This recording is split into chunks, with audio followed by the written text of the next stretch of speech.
All right, so last year, we added several new features to the engine to support foliage rendering, and the Fortnite team used those features to ship Battle Royale Chapter 4.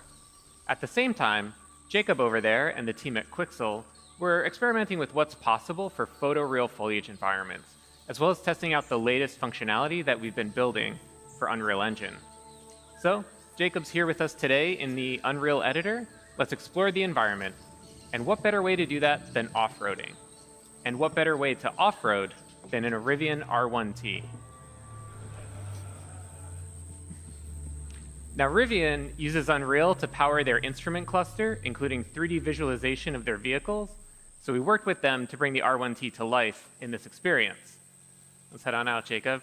Sure thing, on my way. All right. So we're building tools for interactive and dynamic worlds. So here we have chaos physics simulating rocks that tumble as we drive over them, leaves bend out of the way, and we also added some real-time fluid simulation.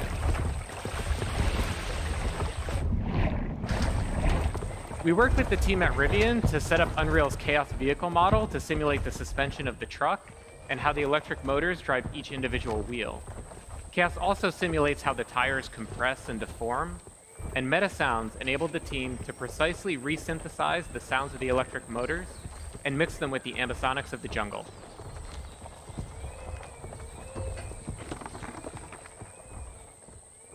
So Rivian provided us with a highly detailed model of the truck, about 71 million polygons that were able to render in real time thanks to Nanite.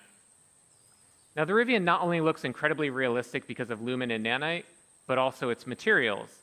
And today, we're introducing Substrate, our new material framework.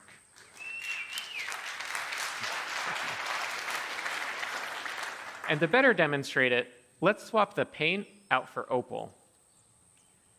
Now, of course, you can't order a Rivian with opal body panels, but opal was the internal code name for this project, and also a really great demonstration of Substrate's capabilities.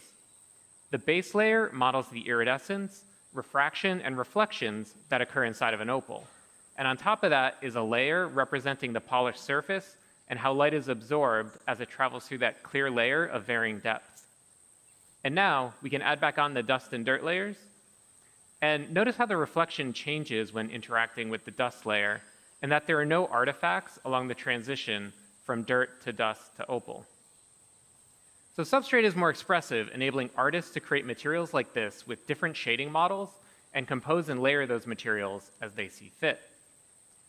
All right, let's head on out, Jacob. On my way. All right. In terms of performance, Substrate materials that are similar to the current Unreal Engine shading model cost about the same. But now, artists have the freedom to author more complex materials for extremely detailed use cases, like in cinematics and in film.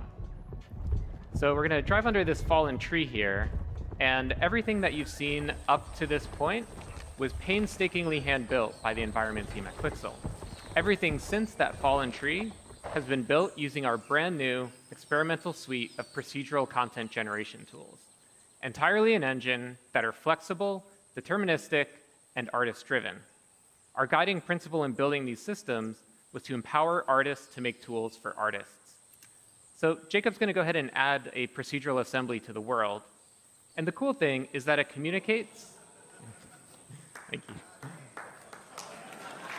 Yeah. Pretty cool.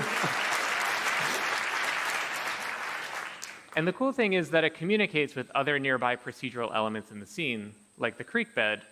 So let's say a designer comes by, wants to direct the player to drive to the left. Jacob can simply move the assembly to the right, and everything updates to accommodate that change. Game design is iterative, so let's say the designer comes back, wants to give the player the choice of going left or right again. Jacob can simply move the assembly back over.